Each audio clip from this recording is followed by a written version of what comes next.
संत रामपाल जी महाराज एक अजिहे महान संत जिन्हां ने अपनी सत भगती, तत्व ज्ञान, करुणा ਅਤੇ सेवा ਦੇ बल ਤੇ समाज विच नवी मिसाल कायम कीती है। संत रामपाल जी महाराज जी दे अगवाई विच उन्हां दे सारे सतलोक आश्रम तो समाज कल्याण दे अद्भुत कारजां ने समाज नूं सुनहरे भविख दी एक नवी उम्मीद दिखाई है। संत रामपाल जी महाराज जी तो नाम दीक्षा लैण तो बाद ਲੱਖਾਂ लोकां दियां लाइलाज बीमारियां जिवें कैंसर ਅਤੇ एड्स आदि ठीक होईयां। संत जी दे ज्ञान तो प्रेरित होके उन्हां दे अनुयायियां ने ਲੱਖਾਂ यूनिट खून दान किया। संत जी ने ਲੱਖਾਂ भैण बेटियां दे दहेज मुफ्त विआह करवाए। संत जी ने ਲੱਖਾਂ लोकां दा नशा छुड़ाया, करोड़ां उजड़े परिवार वसे। संत जी दे आश्रमां विच समागमां दे दौरान निशुल्क अखां दा इलाज ਅਤੇ दंदां दा इलाज कीते जांदे हन। संत रामपाल जी महाराज ਵੱਲੋਂ ਸਮੇਂ-ਸਮੇਂ ਤੇ ਵਾਤਾਵਰਣ ਸੰਭਾਲ ਮੁਹਿੰਮ ਦੇ ਤਹਿਤ ਵੱਡੇ ਪੱਧਰ ਤੇ ਰੁੱਖ ਲਗਾਏ ਜਾਂਦੇ ਹਨ। ਸੰਤ ਜੀ ਨੇ ਲੋੜਵੰਦਾਂ ਨੂੰ ਤੁਰੰਤ ਸਹਾਇਤਾ ਪਹੁੰਚਾਉਣ ਲਈ ਮੁਫਤ ਐਂਬੂਲੈਂਸ ਸੇਵਾ ਸ਼ੁਰੂ ਕੀਤੀ। संत जी अपने अनुयायियों ਨੂੰ ਦੇ ਦਾਨ ਲਈ ਪ੍ਰੇਰਿਤ ਕਰਦੇ ਹਨ, ਜਿਸ ਨਾਲ ਮਾਨਵਤਾ ਦੀ ਸੇਵਾ ਅਤੇ ਸਿਹਤ ਸੇਵਾਵਾਂ ਦੇ ਖੇਤਰ ਵਿੱਚ ਸੁਧਾਰ ਹੋ ਸਕੇ। संत रामपाल जी महाराज जी दे सारे आश्रमां विच हर रोज मुफ्त भंडारा आयोजित किया जाता है, जिथे हर धर्म, हर वर्ग अते हर जात दे लोग इकट्ठे बैठ के भोजन करते हैं।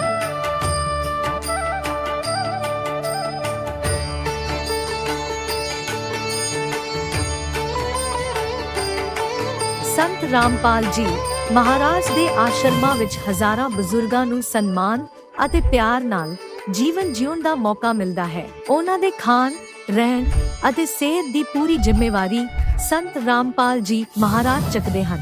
ਅਨਾਥ ਬੱਚਿਆਂ ਲਈ ਸੰਤ ਰਾਮਪਾਲ ਜੀ ਮਹਾਰਾਜ ਦੇ ਸਾਰੇ ਆਸ਼ਰਮ ਕਿਸੇ ਵਰਦਾਨ ਤੋਂ ਘੱਟ ਨਹੀਂ ਹਨ। ਇੱਥੇ ਉਹਨਾਂ ਨੂੰ ਪੜ੍ਹਾਈ, ਸੰਸਕਾਰ ਅਤੇ ਭਵਿੱਖ ਲਈ ਬਿਹਤਰ ਮੌਕੇ ਪ੍ਰਦਾਨ ਕੀਤੇ ਜਾਂਦੇ ਹਨ। ਚਾਹੇ ਹੜ੍ਹ ਹੋਵੇ, ਭੂਚਾਲ ਹੋਵੇ ਜਾਂ ਮਹਾਮਾਰੀ, ਸੰਤ ਰਾਮਪਾਲ ਜੀ ਮਹਾਰਾਜ ਅਤੇ ਉਹਨਾਂ ਦੇ ਅਨੁਯਾਈ ਲੋੜਵੰਦਾਂ ਲਈ ਸਭ ਤੋਂ ਅੱਗੇ ਖੜੇ ਰਹਿੰਦੇ ਹਨ। ਕੋਵਿਡ ਮਹਾਮਾਰੀ ਦੇ ਦੌਰਾਨ ਸੰਤ ਰਾਮਪਾਲ ਜੀ ਮਹਾਰਾਜ ਦੇ ਆਸ਼ਰਮਾਂ ਤੋਂ ਕਰੋੜਾਂ ਲੋਕਾਂ ਲਈ ਖਾਣਾ, ਦਵਾਈਆਂ ਅਤੇ ਜੀਵਨ ਰੱਖਿਅਕ ਸਮੱਗਰੀ ਉਪਲਬਧ ਕਰਵਾਈ ਗਈ।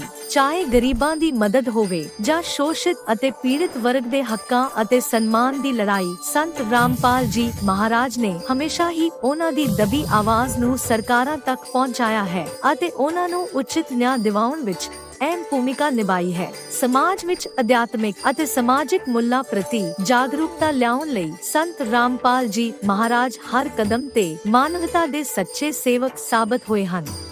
ਸੰਤ ਰਾਮਪਾਲ ਜੀ ਮਹਾਰਾਜ ਦਾ ਜੀਵਨ ਸਾਨੂੰ ਸਿਖਾਉਂਦਾ ਹੈ ਕਿ ਸੱਚੀ ਸੇਵਾ ਉਹੀ ਸੇਵਾ ਹੈ ਜੋ ਨਿਸਵਾਰਥ ਭਾਵ ਨਾਲ ਕੀਤੀ ਜਾਵੇ। ਆਓ ਅਸੀਂ ਵੀ ਇਸ ਸੇਵਾ ਦੇ ਮਹਾਨ ਕਾਰਜ ਵਿੱਚ ਇਸ ਮਹਾਨ ਸੰਤ ਨਾਲ ਜੁੜੀਏ ਅਤੇ ਸੰਤ ਰਾਮਪਾਲ ਜੀ ਮਹਾਰਾਜ ਤੋਂ ਨਾਮ ਉਪਦੇਸ਼ ਲੈ ਕੇ ਆਪਣੇ ਜੀਵਨ ਨੂੰ ਧਨ ਬਣਾਈਏ।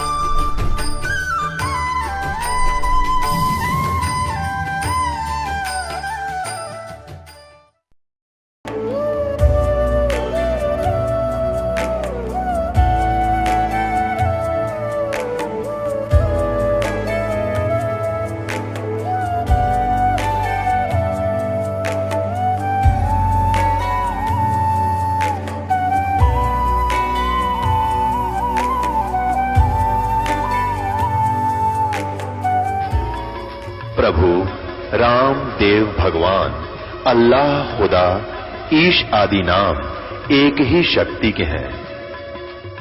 वो कैसा है, कहां है, कैसे मिलता है, किसने देखा है?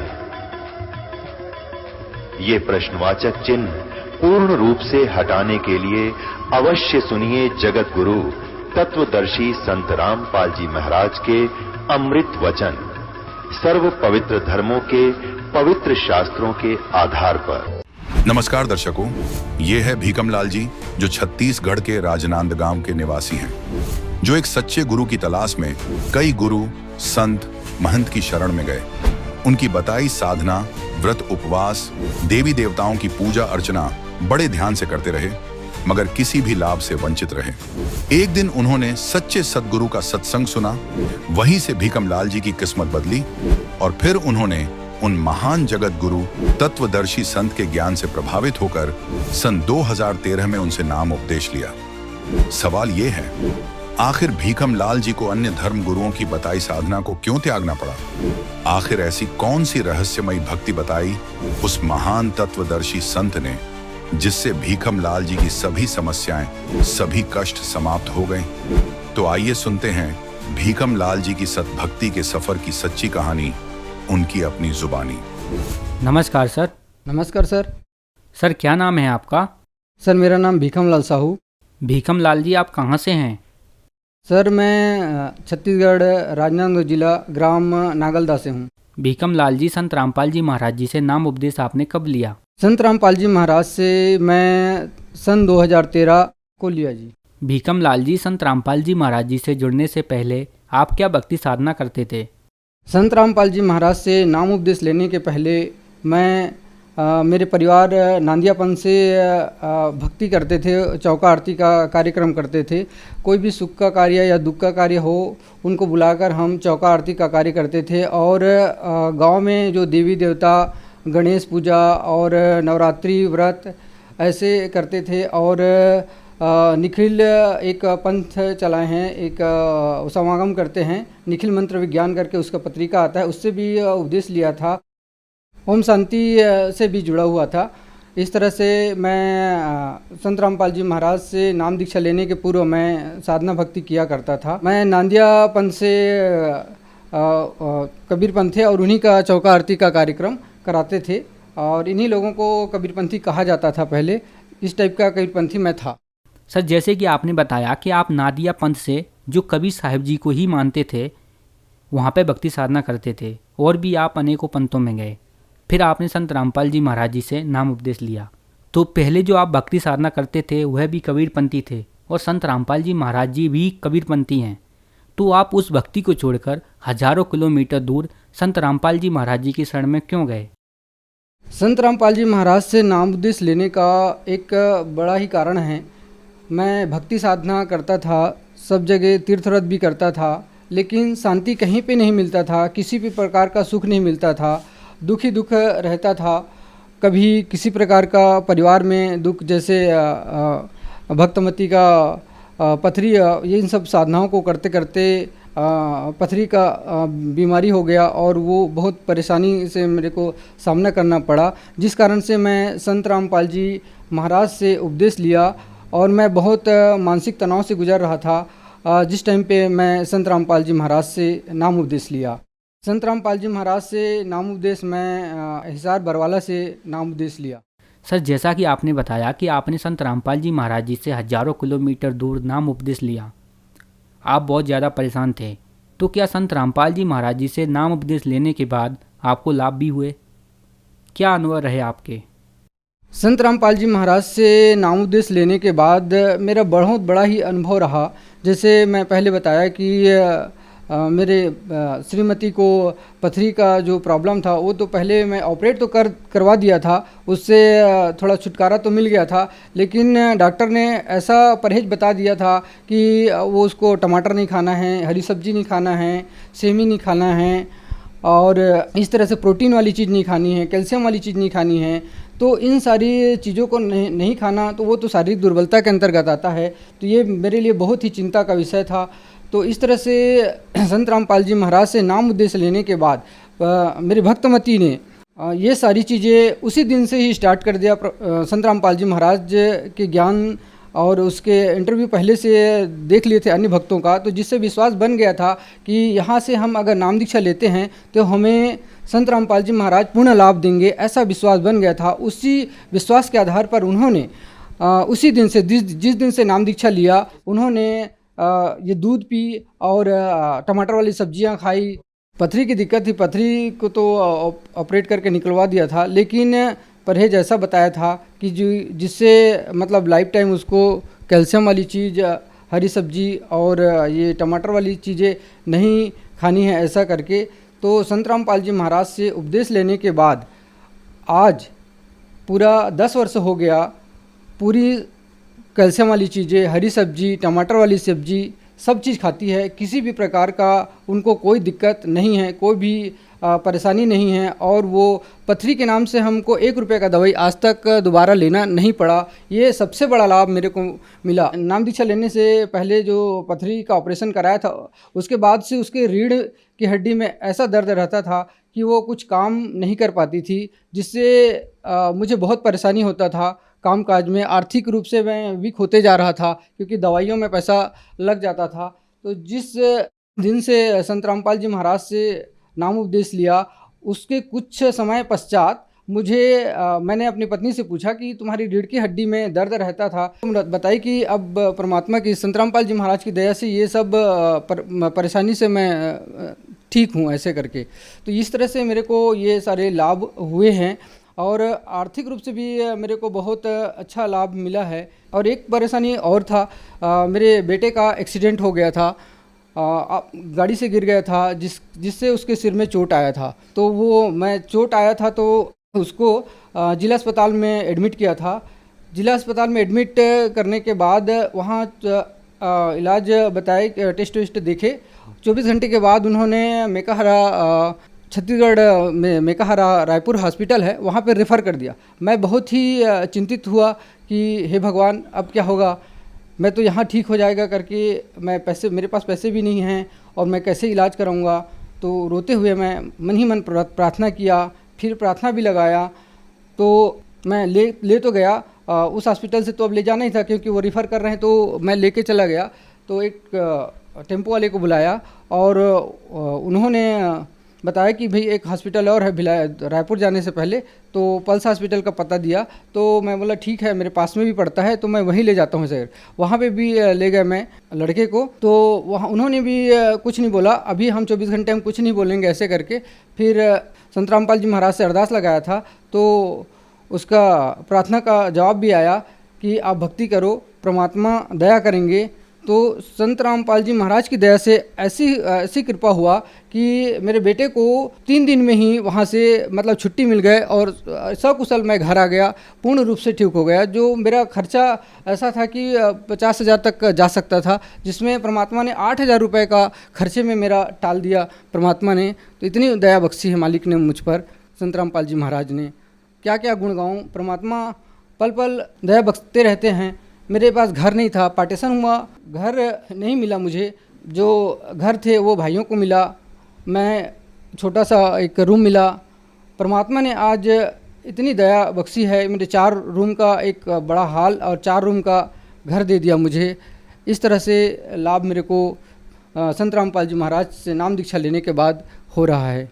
मैं नशा का आदी तो नहीं था, लेकिन ये समाज में बुराई व्याप्त है, उस बुराई के चलते लोगों का मानना है कि जो नशा करते हैं वो बहुत ही उच्च दृष्टि से देखा जाता है। इस दृष्टिकोण से मैं कभी कभार अपने साथियों से, साथ ही क्या बोलूँ, वो तो मेरे सबसे बड़े नुकसानदायक थे वो लोग, जिनके साथ मैं बैठकर नशा कर लिया करता था। लेकिन संत रामपाल जी महाराज का ज्ञान हुआ, वो तो ज्ञान ऐसा हुआ कि मेरे को एक पुस्तक मिला, ज्ञान गंगा करके।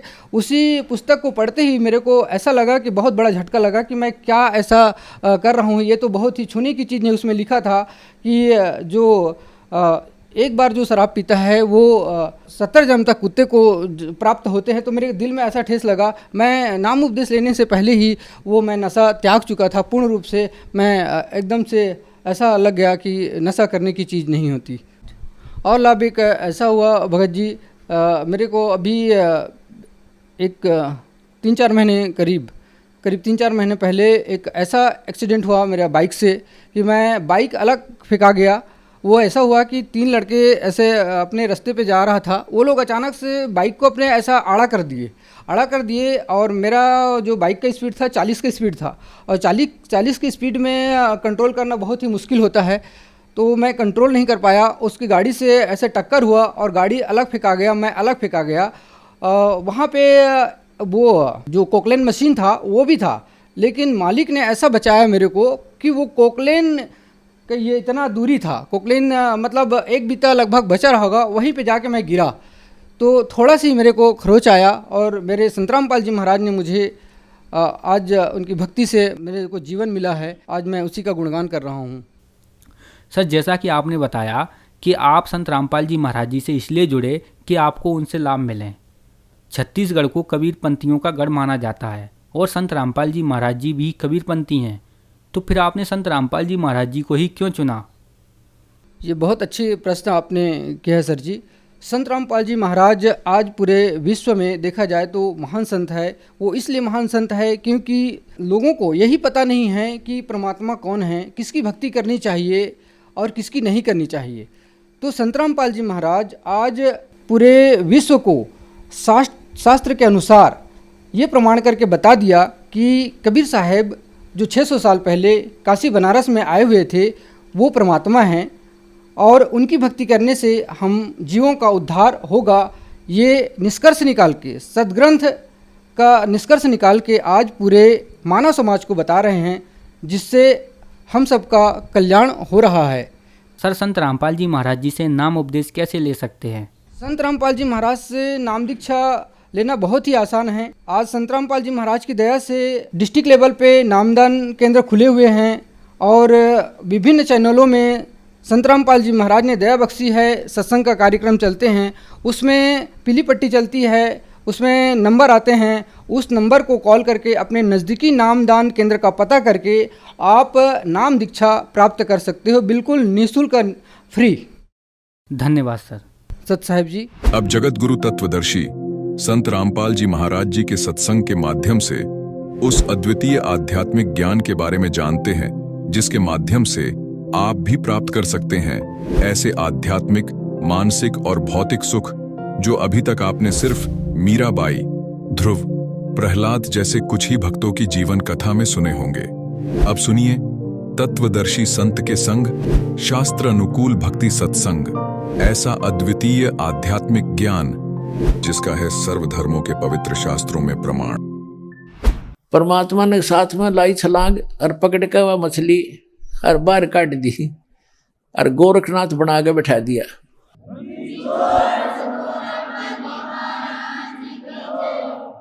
तब गोरखनाथ ने चरण पकड़ दिए और मान गए, भगवान आप तो समर्थ है। परमात्मा बोले इन सिद्धियां तो समर्थ की पता नहीं चलेगी, अब मैं तुझे ज्ञान सुनाऊंगा। तो गोरखनाथ जी को ज्ञान सुनाया और गोरखनाथ जी को प्रथम मंत्र भी मालिक ने दिया था, लेकिन सार नाम नहीं बताया। तो उस ज्ञान के आधार से गोरखनाथ आंडी पा गया। और जहां भी यू ज्ञान तैसा बच्चों तुम सुनाने लग जाना, कहीं पर छोटा सा बालक भी चक्कर कटा देगा यहाँ के विद्वानों को। लेकिन समाधान बिना बात के बनेगी। नाम तो इस दास के बिना अगर कोई ज्ञान भी सुना देगा तो अच्छी बात है, और स्वयं गुरु बन गया तो सत्यानाश है। उसको चाहिए कि यहाँ लावर नाम दिलावे।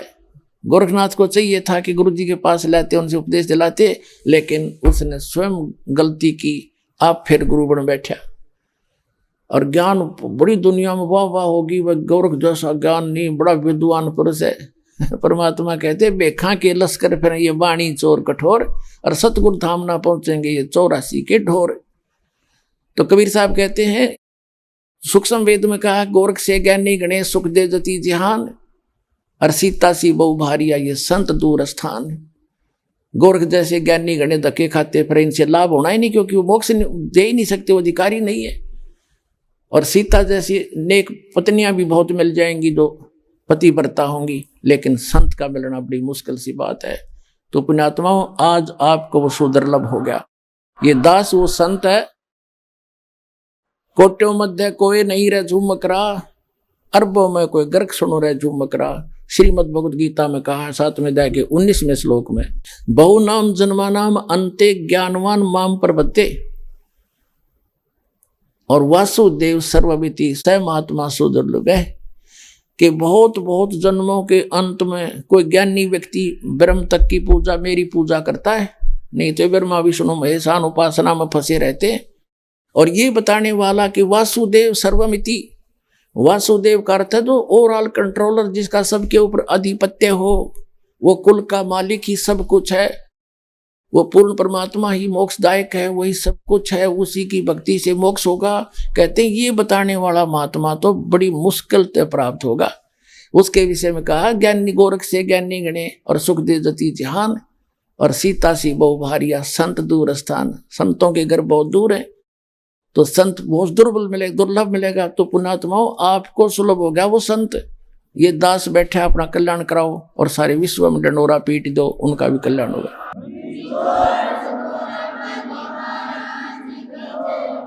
नमस्कार दर्शकों, आज हम बात करने वाले हैं नाथ परंपरा के संस्थापक, सिद्धि शक्तियों के स्वामी माने जाने वाले गोरखनाथ जी की।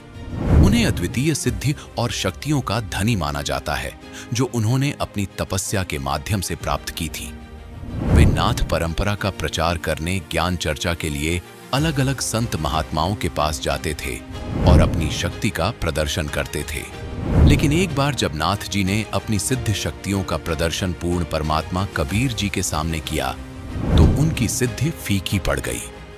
पूर्ण परमात्मा कबीर जी से ज्ञान चर्चा में पराजित होकर गोरखनाथ जी ने परमेश्वर कबीर जी से नाम दीक्षा ली और अपने जीवन का उद्धार करवाया।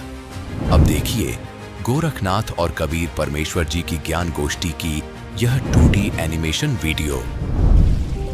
एक समय गोरखनाथ जी ने देखा कि स्वामी रामानंद जी काशी में वैष्णव पंथ का ज्यादा प्रचार कर रहे हैं और नाथ पंथ सिकुड़ता जा रहा है। इसीलिए गोरखनाथ स्वामी रामानंद जी के साथ गोष्ठी के लिए काशी शहर में आते हैं।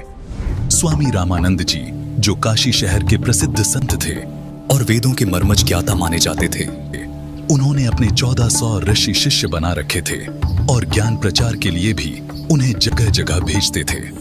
उस समय कबीर परमेश्वर जी ने स्वामी रामानंद जी को अपना गुरु धारण कर रखा था। वैसे तो कबीर परमात्मा जी को किसी को भी गुरु बनाने की आवश्यकता नहीं थी, परंतु कबीर परमात्मा इस बात से परिचित थे कि आगे आने वाले समय में लोग ये सवाल उठाएंगे कि कबीर ने भी तो गुरु नहीं बनाया था, इसलिए गुरु बनाने की कोई आवश्यकता नहीं है। इस बात को ध्यान में रखते हुए कबीर प्रभु ने स्वामी रामानंद जी को अपना गुरु बनाने की लीला की। एक दिन स्वामी रामानंद जी के आश्रम में गोरखनाथ जी का एक सेवक उनसे मिलने के लिए गया। उस समय स्वामी रामानंद जी आश्रम में अपने शिष्यों को ज्ञान उपदेश दे रहे थे। अलख निरंजन स्वामी जी। राम राम नाथ जी। स्वामी जी, हमारे नाथ जी बहुत पहुंचे हुए सिद्ध पुरुष हैं। वो आपके साथ ज्ञान गोष्ठी करना चाहते हैं, इसलिए मैं आपको अपने गुरु जी के आदेश अनुसार आमंत्रित करने आया हूं। उन्होंने कहा है कि ज्ञान चर्चा में जो भी विजयी होगा वह अपने शिष्यों समेत जीतने वाले का शिष्य बनेगा। ये कहकर गोरखनाथ जी का शिष्य वहां से चला जाता है। गोष्ठी की बात सुनकर स्वामी रामानंद जी बहुत चिंतित हो जाते हैं, क्योंकि वे इस बात से परिचित थे कि ये नाथ परंपरा वाले साधु सिद्धि युक्त होते हैं और इन सिद्धियों को देखकर जनता उनको विजयी घोषित कर देगी, जिससे ज्ञान चर्चा का मूल उद्देश्य पूरा नहीं होगा और उस नाथ जी का मुझे शिष्य बनना पड़ेगा। स्वामी रामानंद जी ये सोच ही रहे थे कि तभी 12 वर्षीय कबीर साहिब जी आश्रम में प्रवेश करते हैं। प्रणाम गुरुदेव। क्या हुआ गुरुदेव, आप बहुत चिंतित नजर आ रहे हैं। दास के लायक कोई सेवा है तो बताओ। हे कबीर जी, कोई नाथ जी आए थे और उन्होंने स्वामी जी के साथ गोष्ठी करने को कहा है कि जो गोष्ठी के लिए नहीं आएगा तो वो हारा माना जाएगा, और दूसरी शर्त ये रखी है कि जो हार जाएगा वह जीतने वाले का सह अनुयायी शिष्य बनेगा। हे स्वामी जी, संतों को हार जीत की चिंता नहीं करनी चाहिए। हमें उस नाथ जी का सामना करना चाहिए और गोष्ठी में अवश्य चलना चाहिए। फिर मैं आपका दास भी तो आपके साथ हूँ। हे भगवान, आप कह रहे हैं तो मैं अवश्य ही चलूंगा। अब मुझे कोई चिंता नहीं। कबीर साहिब जी अपने मुंह बोले। गुरुजी स्वामी रामानंद जी के साथ ज्ञान गोष्ठी में जाने के लिए तैयार होते हैं। वो वैष्णव पंथी वेशभूषा पहन लेते हैं, माथे पर तिलक, गले में तुलसी की लकड़ी की माला, टोपी, झोली, सिक्का व एक फावड़ी। स्वामी जी व कबीर जी कुछ अन्य शिष्यों के साथ निश्चित समय और स्थान पर गोरखनाथ जी से गोष्ठी करने पहुंच जाते हैं। गंगा नदी से 500 फुट की दूरी पर गोरखनाथ उच्च आसन पर बैठे दिखाई देते हैं और बगल में 7 फुट ऊंचा त्रिशूल भी जमीन में गड़ा दिखाई देता है और स्वामी जी के लिए भी आसन लगा दिखाई देता है। आ गए रामानंद जी। मुझे लगा था आप नहीं आएंगे, लेकिन अब आ ही गए हैं तो गोष्ठी शुरू करते हैं। स्वामी जी आसन पर बैठ जाते हैं और एक सुयोग्य शिष्य की तरह कबीर साहिब जी अपने गुरु के आसन के पास जमीन पर बैठ जाते हैं। हे नाथ जी, आप पहले मेरे साथ गोष्ठी कीजिए। अगर मुझे ज्ञान चर्चा में हरा दिया तो ही मेरे गुरुजी से बात करना। अरे तू है कौन? तू छोटा सा बालक, तेरी आयु क्या है और तू गोष्ठी करेगा मेरे साथ? पता है मैं कौन हूँ? नाथ जी, मैं तो कबीर हूँ और मुझे मालूम है कि आप कौन हो। आप गोरखनाथ जी हो। कबीर साहिब जी की बात सुनकर गोरखनाथ सोचते हैं कि इस छोटे से बालक ने मुझे पहचान लिया। तू छोटा सा बालक, तू कब से बैरागी बन गया? कबीर परमेश्वर जी ने गोरखनाथ जी की बात का उत्तर वाणियों के माध्यम से देते हुए कहा, नाथ जी, तब से भये बैरागी, मेरी आद अंत सुध लागी। ढूंढूं कार आद का मेला, नहीं गुरु कोई ना था चेला। तब का तो हम योग उपासा, और जब का फिरूं अकेला। धरती नहीं जद की टोपी दीना, तेरा ब्रह्मा नहीं था जद का टीका। और शिव शंकर से योगी ना थे, मेरा तब का जोड़ी शक्का। द्वापर की हम करी फावड़ी, त्रेता का हम दंडा। सतयुग मेरी फिर दुहाई, और कलयुग फिरो नौखंडा। गुरु के बचन साध की संगत, अजर अमर घर पावे। कह कबीर सुनो हो गोरखे, हम सबको तत्व लखावे। हे गोरखनाथ जी, जब कोई सृष्टि नहीं थी तब मैं अनामी लोक में था। जब मैं अकेला रहता था तब पृथ्वी भी नहीं थी। तब से मेरी टोपी जानो। जब ब्रह्मा, आप और आपके गुरु मचंद्रनाथ आदि सब प्राणियों के शरीर बनाने वाला पैदा भी नहीं हुआ था, तब से मैंने टीका लगा रखा है। अर्थात मैं तब से सतपुरुष रूप में ही हूँ। सतयुग, त्रेतायुग, द्वापर तथा कलयुग, ये चारों युग तो मेरे सामने असंख्यों बार खत्म हो चुके। हमने सतगुरु वचन में रहकर अजर अमर घर सतलोक को पाया। हे नाथ जी, पूर्ण गुरु से उपदेश लेकर आजीवन गुरु वचन में चलते हुए पूर्ण परमात्मा का ध्यान सुमिरन करके इस अजर अमर सतलोक में जाकर जन्म मरण रूपी अति दुखमय संकट से बच सकते हो। अरे कबीर, तू छोटा सा बालक और ज्ञान देता है गोरखनाथ को। तेरी आयु क्या है? सबसे बड़ा मूर्ख वो है जो मेरी आयु पूछता है, और आप मुझे बालक बता रहे हैं। कबीर परमेश्वर जी ने गोरखनाथ जी को वाणियों के माध्यम से अपनी आयु को कुछ इस प्रकार बताया। जो बूझे सोए बावरा, क्या है उम्र हमारी। असंख्य योग पर ले गए हम तब के ब्रह्मचारी ही। कोटि निरंजन हो गए पर लोक सिधारी। हम तो महबूब हैं भाई सदा ब्रह्मचारी। अरबों तो ब्रह्मा गए ये, 49 करोड़ कन्हैया। 7 करोड़ तेरे शंभु मर गए, मेरी एक नहीं पलैया। कोटन नारद हो गए ये मोहम्मद से चारी। देवताओं की गिनती नहीं, ये क्या सृष्टि बिचारी। नहीं बूढ़ा ना बालक, और ना कोई भाट भिखारी। कह कबीर सुनो हो गोरख, यह उम्र हमारी। असंख्य युग प्रलय में चले गए, तब का मैं अमर हूँ। करोड़ ब्रह्म भगवान मृत्यु को प्राप्त होकर पुनर्जन्म प्राप्त कर चुके हैं। अन्य भगवान जिसका तुम आश्रय लेकर भक्ति कर रहे हो, वे नाशवान हैं। फिर नाथ जी आप अमर कैसे हो सकते हैं? अरबों तो ब्रह्मा मर चुके हैं, और 49 करोड़ बार कृष्ण जी की मृत्यु हो चुकी है, तथा 7 करोड़ बार शिव जी मर चुके हैं। लेकिन मेरी एक पल भी आयु कम नहीं हुई है। मैं अमर पुरुष हूँ। केवल सत्य पुरुष ही अजर अमर परमात्मा है, तथा उसी का सतलोक अमर है, जिसे अमर लोक भी कहते हैं। वहां की भक्ति करके भक्त आत्मा पूर्ण मुक्ति होती है, जिसका कभी मरण नहीं होता। हे गोरखनाथ जी, ये उपलब्धि सोहम शब्द के जाप से प्राप्त होती है, जो उसके मर्म भेदी गुरु से मिलता है। उसके बाद फिर सार नाम मिलता है, और सतलोक में वास तथा सतपुरुष की प्राप्ति होती है। करोड़ों नारद तथा मोहम्मद जैसी पवित्र आत्माएं जन्म कर मर चुकी हैं। देवताओं की तो गिनती भी नहीं। फिर आम मानव शरीरधारी प्राणियों तथा जीवों का तो हिसाब क्या लगाया जा सकता है। मैं न बूढ़ा न बालक, मैं तो जवान रूप में रहता हूँ, जो ईश्वरीय शक्ति का प्रतीक है। ये तो मैं लीलामयी शरीर में आपके समक्ष हूँ। ये सुनकर गोरखनाथ जी और क्रोधित हो जाते हैं और अपने त्रिशूल के ऊपर के भाग पर सिद्धि से उड़कर बैठ जाते हैं। कबीर, यदि तू इतना महान है तो मेरे बराबर में आकर बातें कर। हे नाथ जी, हम ज्ञान गोष्ठी के लिए आए हैं, न कि ये नाटक करने के लिए। आप नीचे आकर ज्ञान चर्चा करो ताकि जनता को सच्चाई का पता लग सके। तेरे पास कोई सिद्ध शक्ति नहीं है। तू और तेरा गुरु दुनिया को गुमराह कर रहे हो। आज तुम्हारी पोल खुलेगी।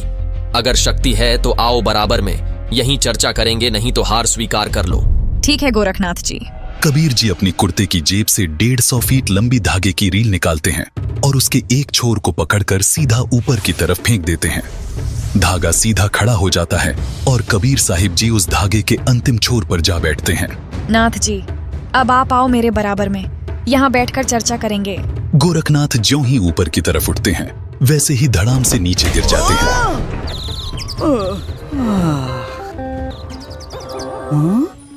हे कबीर जी, कृपया नीचे आ जाइए और अपने दास पर दया करके अपना परिचय दीजिए। आप कौन शक्ति हैं और किस लोक से आए हैं? हे गोरखनाथ जी, मैं तो अवगत स्थान सतलोक से आया हूँ। मैं तो स्वयं शक्ति से बालक रूप बनाकर काशी में एक लहर तारा तालाब में कमल के फूल पर प्रकट हुआ, जहाँ से नीरू नीमा नामक जुलाहा दंपति मुझे अपने घर ले आए। मेरे कोई माता पिता नहीं है, न ही मेरी कोई पत्नी है, और जो उस परमात्मा का वास्तविक नाम है वही कबीर नाम मेरा है। आपका ज्योति स्वरूप, जिसे आप अलख निरंजन कहते हो, वो ब्रह्म भी मेरा ही जाप करता है। मैं सतनाम का जाप करने वाले साधक को प्राप्त होता हूँ। मेरा शरीर हाड़ चाम का बना हुआ नहीं है। मेरा मूल स्थान सतलोक है, जहाँ सतनाम के जाप के आधार से जाया जाता है। नाथ जी, आप ज्योति निरंजन के जाल में ही फंसे हुए हो। न जाने आपके कितने जन्म हो चुके हैं और कितनी बार आप 84 लाख योनियों में कष्ट उठा चुके हो। यदि आप मेरी शरण में नहीं आते तो आपकी 4 युगों की भक्ति को काल कलयुग में नष्ट कर देता है। हे कबीर जी, मुझे आपकी बात पर विश्वास हो गया है, लेकिन मैं आपकी एक परीक्षा लेना चाहता हूँ। मैं दरिया में डुबकी लगाऊंगा। यदि आप मुझे खोज लोगे तो मैं आपका शिष्य बन जाऊंगा। ठीक है गोरखनाथ जी, छुप जाओ दरिया में। ये सुनकर गोरखनाथ गंगा नदी की तरफ चल पड़ते हैं और साथ में दर्शक भी पीछे पीछे चल पड़ते हैं। गंगा के पास जाकर गोरखनाथ जी गंगा में छलांग लगाकर मछली का रूप धारण कर लेते हैं। कबीर परमात्मा भी गोरखनाथ जी के बाद गंगा दरिया में डुबकी लगा देते हैं और सैकड़ों मछलियों के बीच गोरखनाथ को पकड़कर तथा उनका असली रूप बनाकर उन्हें किनारे पर ले आते हैं। इस प्रकार गोरखनाथ जी ने कबीर साहिब जी को पूर्ण परमात्मा स्वीकार किया और उनके शिष्य बने तथा कबीर साहिब जी से भक्ति प्राप्त की। दर्शकों, यह 2D एनिमेशन वीडियो संत रामपाल जी महाराज के सत्संग प्रवचनों का अंश मात्र है। संपूर्ण आध्यात्मिक ज्ञान प्राप्त करने के लिए अवश्य सुनिए संत रामपाल जी महाराज के मंगल प्रवचन। परम पिता परमात्मा पूर्ण ब्रह्म, सारी सृष्टि के रचनहार कबीर देव कबीर साहिब जी की असीम रजा से आप सभी पुण्यात्माएं सत्संग सुनने के लिए उपस्थित हुए। इस कलयुग के अंदर सबसे दुर्लभ है सत्संग प्राप्त होना। आप जी के ऊपर परमात्मा ने यह विशेष रजा बख्शी है। आप कितनी पुण्यात्माएं हैं कि आपको सत्संग उपलब्ध हुआ। सत्संग का अर्थ होता है सत्य, तत्व ज्ञान, सत्य ज्ञान, आध्यात्मिक ज्ञान का जहां प्रचार होता हो उसको सत्संग कहते हैं। अध्यात्म मार्ग के अंदर हमने अपने आध्यात्मिक ग्रंथों को ही आधार मानकर आगे कदम बढ़ाना होगा, क्योंकि आज तक जो भी धर्म या उस धर्म के अंतर्गत फॉलोवर, उनके अनुयायी जितने भी हैं, वे प्रारंभ से ही अपने धर्म ग्रंथों को सर्वोच्च मानते हैं, उत्तम मानते हैं, शिरोधार्य मानते हैं। तो आज भी हमने उनको शिरोधार्य ही मानना होगा। और जो भी धर्मगुरु अपने धर्म ग्रंथों के विपरीत ज्ञान दे रहा है, उसको हमने अब छोड़ना होगा, तभी हम भक्ति मार्ग में सफल होंगे। इसके लिए पवित्र श्रीमद् भगवत गीता अध्याय नंबर 16 का श्लोक नंबर 23 और 24 पर्याप्त है हमें समझने के लिए। उसमें विवरण है कि शास्त्र विधि को त्याग कर जो मनमाना आचरण करते हैं उनको न तो सुख की प्राप्ति हो सकती, न उनको कोई सिद्धि प्राप्त होती और न ही उनकी परम गति होती है। तो पुण्यात्माओं, आध्यात्मिक क्रियाएं जो हम करते हैं इन तीन वस्तुओं की प्राप्ति के लिए ही करते हैं कि अपने जीवन में हम सुखी रहें, हमारी कार्य सिद्ध हो और फिर परम गति हो। और ये तीनों ही पदार्थ शास्त्र विरुद्ध साधना करने से वंचित रह जाते हैं। इसलिए 24वें श्लोक में श्रीमद् भगवत गीता अध्याय नंबर 16 के कहा है, इससे तेरे लिए अर्जुन कर्तव्य और अकर्तव्य की व्यवस्था में, यानी कौन से धार्मिक अनुष्ठान क्रियाएं मंत्र जाप करने चाहिए और कौन से ना करने चाहिए, उसके लिए अपने सदग्रंथों को ही आधार मानना। तो पुण्यात्माओं, आज का जो समागम प्रारंभ हो रहा है, जो 5 दिवसीय ये सत्संग चलेगा, ये किस उपलक्ष्य में है, आज सबसे पहले आपको थोड़ी सी जानकारी देंगे, फिर परमात्मा की महिमा से आपको परिचित कराएंगे। ये जो सत्संग प्रारंभ हो रहा है, ये किस उपलक्ष्य में है? आत्मा परमात्मा की खोज में वर्षों युगों से लगी हुई है, हजारों करोड़ों युगों से लगी है।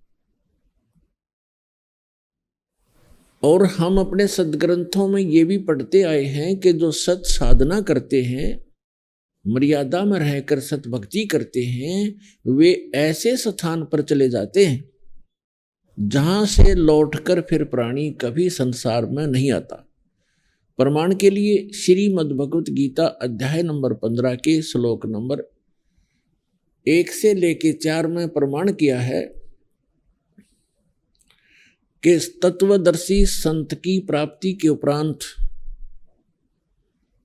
और तत्वदर्शी संत कैसा होगा वो भी इसमें प्रमाणित किया है। जो उल्टे लटके हुए संसार रूपी वृक्ष के सभी विभाग जानता है, विस्तार से जानता है, वो तत्वदर्शी संत है। तत्वदर्शी संत 4 अध्याय के 34वें श्लोक में कहा है कि अर्जुन तू तत्वदर्शी संत से उस तत्व ज्ञान को प्राप्त कर।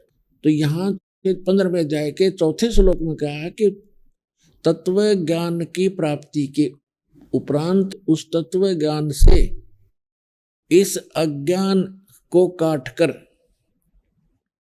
अर्थात अज्ञान हटाकर, उसके पश्चात परमेश्वर के उस परम पद की खोज करनी चाहिए, जहां जाने के बाद साधक फिर लौटकर कभी संसार में नहीं आते।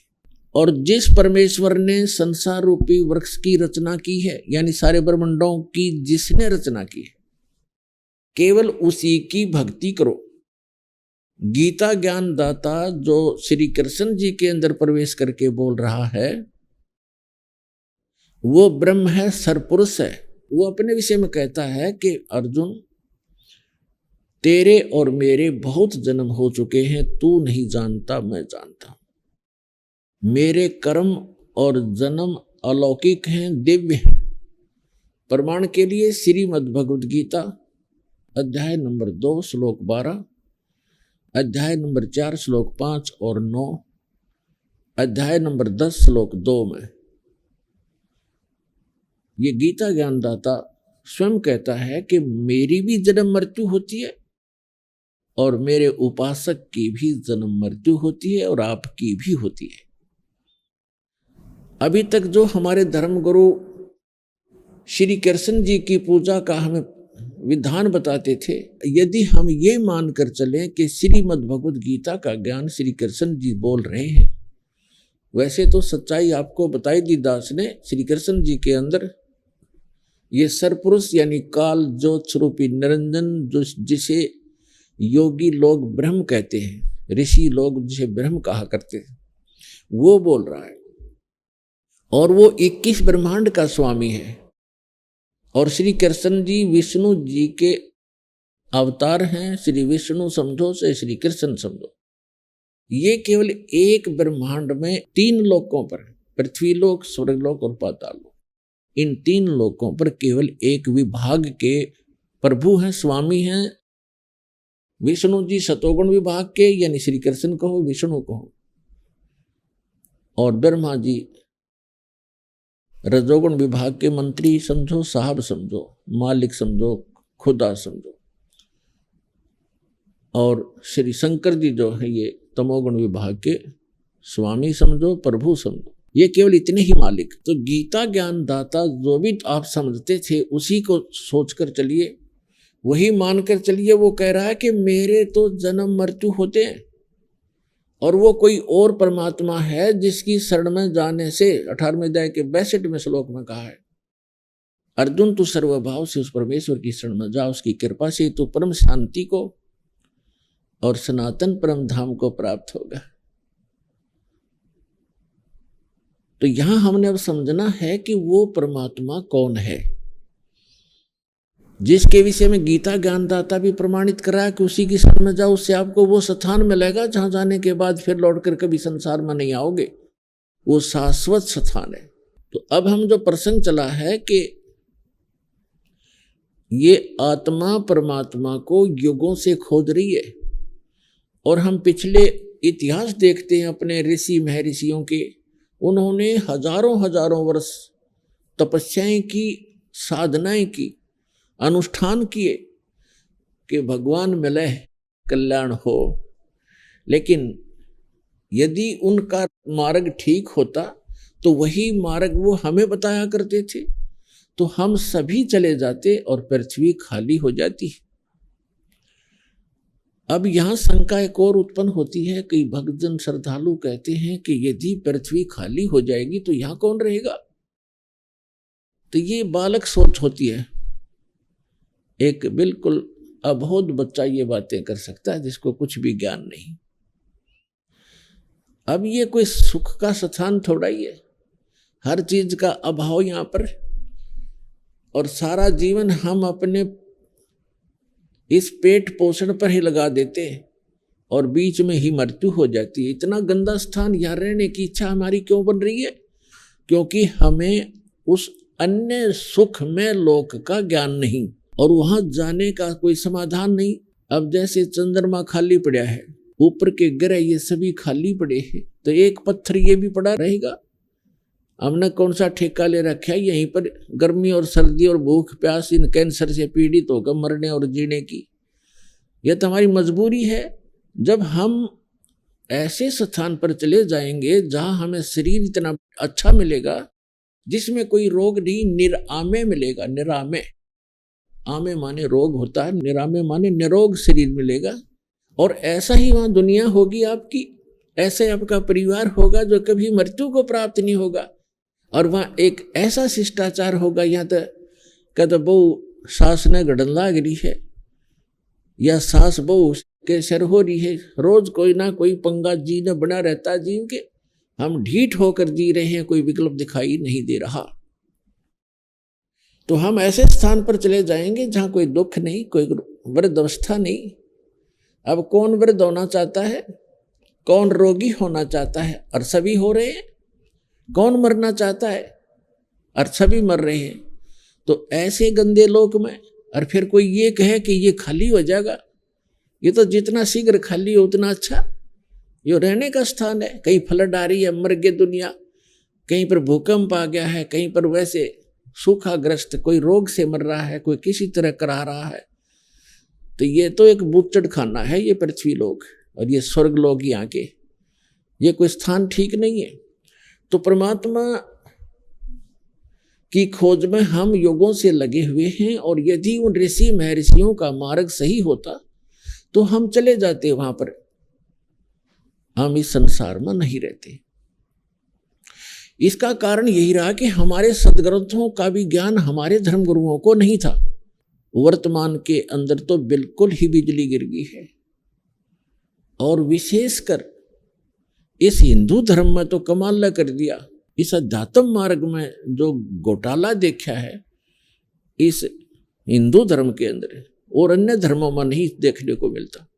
अन्य धर्मों के धर्मी जैसे कोई कुरान शरीफ का मानने वाला है, कम से कम कुरान शरीफ को आधार तो मान रहा है, और उसके अनुसार जैसा भी उनकी परंपरा वो एक ही तरह की भक्ति करे।